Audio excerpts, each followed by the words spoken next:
Ganitong pagkaluto naman sa Balenciana ang gawin natin mga kakusina. Matapos nga natin mahugasang mabuti ang malagkit na bigas, ibabad muna natin ito sa royal ng mga 1 oras lang mga kakusina. Igisa muna natin ang mga aromatics. Una nga natin ilagay ang sibuyas at bawang. Once lumabas ng aroma ng ating bawang at sibuyas, ilagay na natin ang balon-balunan ng manok. Ilagay na rin natin ang pork.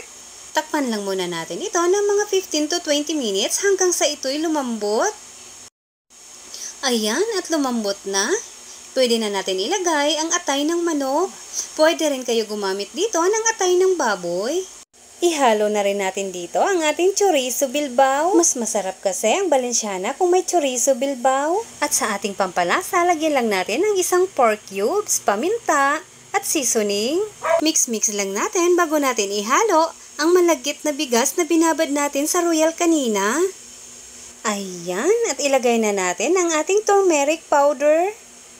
Dagdagan lang natin ng royal at 1 cup ng tubig. Haluin lang natin ito bago natin ito takpan hanggang sa ito'y medyo maluto. Ayan, at haluin lang natin para hindi dumikit sa ilalim at pantay ang pagkaluto. Ilagay na natin ang green peas at raisins at ang ating atsal. Haluin lang natin bago natin ito takpan ng dahon ng saging.